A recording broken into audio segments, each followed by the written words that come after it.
Irmãos e irmãs, o encontro com Jesus sempre, toda vez, invariavelmente, nunca falha. Ele sempre nos transforma. Ainda mais quando a decisão é nossa, de ir, de querer ver Jesus. Este pobre Zaqueu, este pobre homem rico, este pobre homem milionário, teve essa oportunidade. Ele quis ver Jesus e Jesus ia passar naquele lugar. Então ele deu o seu jeito. Ele era rico de dinheiro só.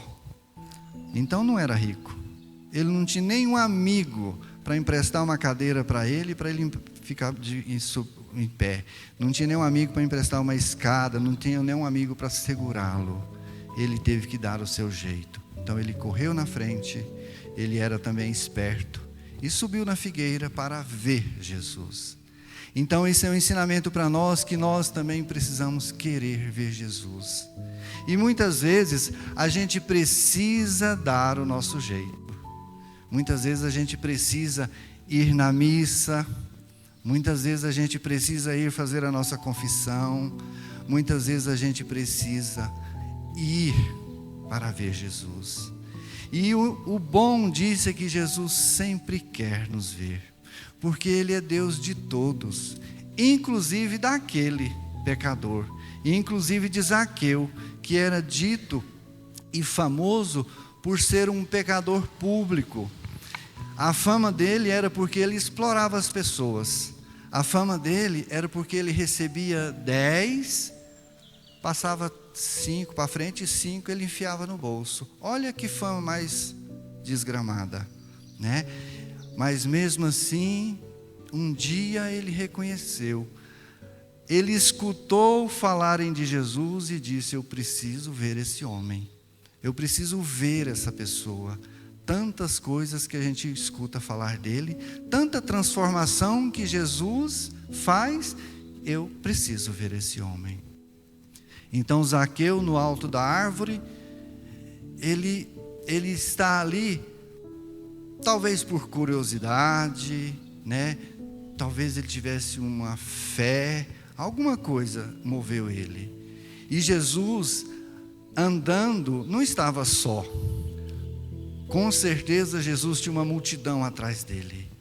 Os ditos puros, né? Os bons, os santos, que nós estamos junto com Jesus, nós somos os bons, não somos não? Opa, a gente acabou de sair da Imaculada Conceição, comungamos, né? Rezamos a missa, comungamos, pedimos perdão. Então nós somos os tais. O Zaqueu, sai da frente porque você não é bom. Então Jesus junto conosco vai e olha para cima e vê Zaqueu. E Jesus fala: Zaqueu, desce daí, hoje eu preciso ir na sua casa. Então tem duas coisas aí. Primeiro, que Zaqueu certamente não tinha coragem de fazer esse convite. Certamente Zaqueu não falava: Jesus, vai lá em casa uma vez. Acho que Zaqueu, pelo que a gente viu aqui na leitura, Zaqueu não tinha coragem de abrir a boca. Imagina ele convidar: Jesus, vai lá em casa. Não faria isso, né? Então Jesus sai do meio das pessoas que estão com ele e vai até Zaqueu. Fala: Zaqueu, desce daí, hoje eu preciso ir na sua casa. Aí a gente pode lembrar daquele outro evangelho, daquele outro texto, onde Jesus sai, deixa as 99 ovelhas lá cercadinhas e vai atrás de uma, né? É mais ou menos a mesma coisa. Quem estava com Jesus não precisava mais de cuidado, estavam sendo cuidados. Então Jesus deixou-os protegidos e foi atrás da ovelha perdida, que hoje é Zaqueu. E aí Jesus pôs ela nas costas e trouxe para o rebanho. Então Zaqueu desceu, certamente envergonhado até, talvez, né? Ou talvez nem tanto, talvez como orgulhoso que era: eu sou bom mesmo, hein? Esse Jesus veio até mim. Mas não interessa, o importante é que ele acolheu Jesus, e acolheu com alegria. E quando a gente acolhe Jesus no nosso coração, quando a gente acolhe Jesus na nossa casa, acontece a transformação. Naquele momento, Zaqueu percebeu, né? Pediu perdão, reconheceu: Jesus, eu vou dar metade dos meus bens. Contigo, Jesus, eu não preciso desse mundaréu de dinheiro, não. Eu vou dar a metade. E se eu roubei alguém, eu vou devolver 4 vezes mais. Então, essa transformação que existe no nosso coração. A gente começa a perceber que os bens materiais, a gente precisa deles, mas não tem tanto valor.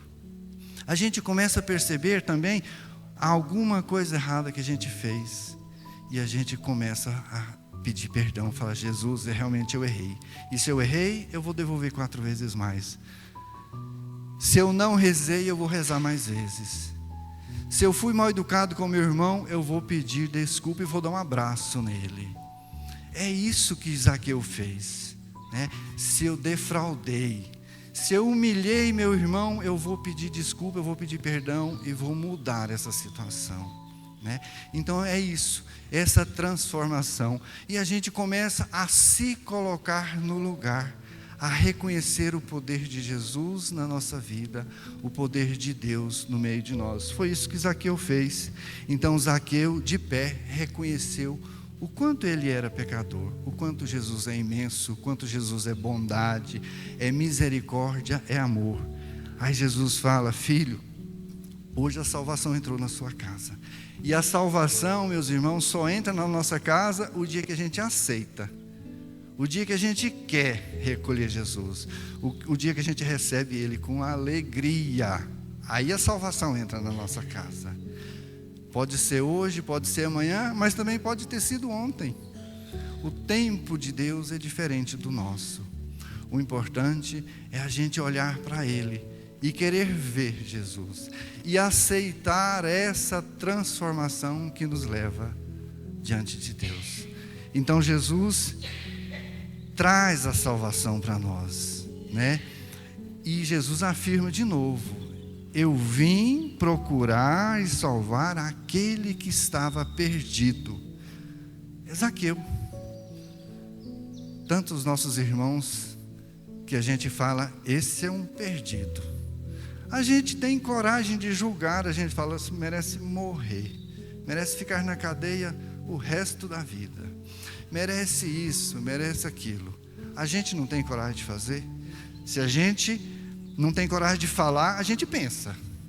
Isso não cabe a nós. Só Jesus julga, só Jesus condena, só Jesus. Aliás, Jesus não condena ninguém por amor, mas só Jesus salva. Mas é só Ele que pode falar isso. E nós, infelizmente, a gente ainda fala, né? A gente vê uma notícia triste, desastrosa na televisão, no jornal, no rádio, e a gente fala: merecia apanhar até acabar a catinga, merecia ir para a cadeia e ficar lá o resto da vida. A gente não tem direito nenhum de fazer a justiça, porque Zaqueu era um que merecia isso, e Deus foi misericordioso com ele, e Deus é misericordioso conosco com as nossas falhas, né? Por isso São Paulo, aliás, eu queria falar um pouquinho antes da sabedoria do livro, da sabedoria que está lá na primeira leitura. Aqui o reconhecimento da grandiosidade de Deus. Logo no início: o mundo inteiro diante de ti, Senhor, é como um grão de areia. É como um grão de areia na balança. O mundo inteiro, tudo isso é tão pequeno diante de Deus. Nós somos uma ninharia diante de Deus.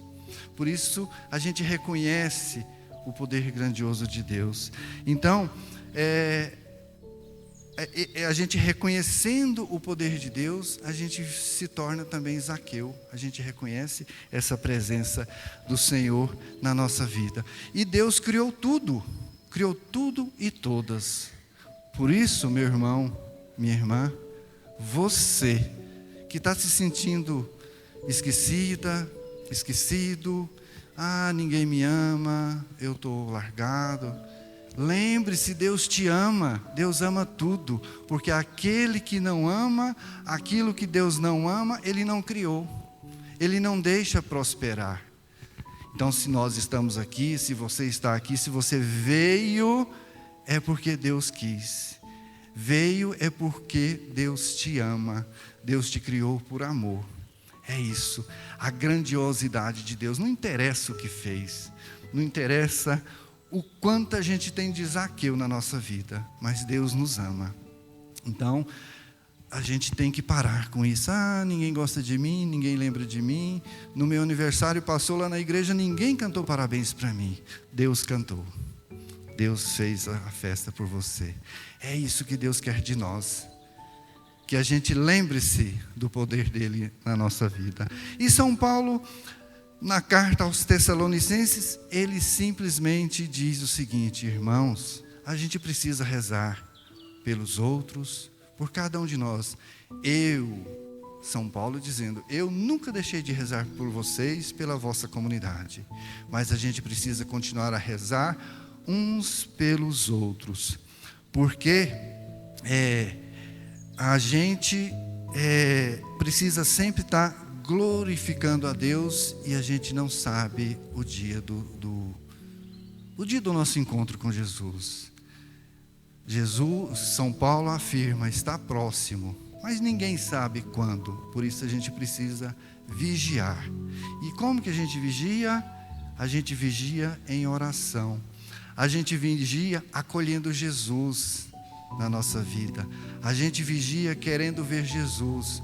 Não interessa se a gente sobe na árvore, se a gente sobe na cadeira, se a gente não sobe, mas a gente precisa ver Jesus. E isto é vigiar, é isto simplificando o que São Paulo nos fala na carta aos Tessalonicenses, e é como se ele falasse hoje para nós, para a gente prestar atenção na palavra de Deus e não acreditar em muitas promessas que tem por aí fora da igreja. Muitas coisas que a gente vivencia que vem de fora. Olha, não faz isso porque isso, não faz aquilo porque aquilo.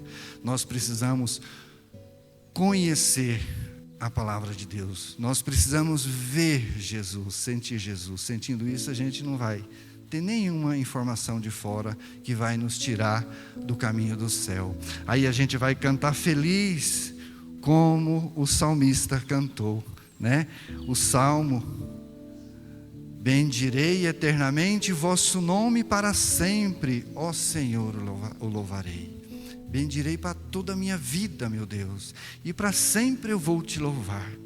É tão bom, é tão bonito quando a gente vê as pessoas de cabeça branquinha, tem uns sem cabelo também, né? Lá no mais experiente do que nós, mais vividos, e diz: olha, eu sempre fui católico, eu sempre vivi essa fé, sempre manifestei essa fé, ou melhor, desde quando eu descobri, eu nunca saí. Porque é lá que eu encontrei o meu Deus, é lá que eu encontro Jesus. É isso de nós, é isso que Deus quer de nós. Permanecermos firmes na fé. É esse o recado de São Paulo aos Tessalonicenses. E que a gente lembrar sempre, Jesus nos vê. Se a gente estiver em cima da árvore, Ele nos vê. Se a gente estiver na cadeira, Ele nos vê. Se a gente estiver na igreja, Ele nos vê. Se a gente estiver no nosso quarto trancado, Ele nos vê. Então, Ele nos vê e nos convida: desça daí. E a gente precisa o quê? Abrir o nosso coração e recebê-lo com alegria. Na nossa vida, na nossa casa, na nossa festa, no nosso lugar, no nosso meio, na nossa comunidade. Amém? Louvado seja nosso Senhor Jesus Cristo.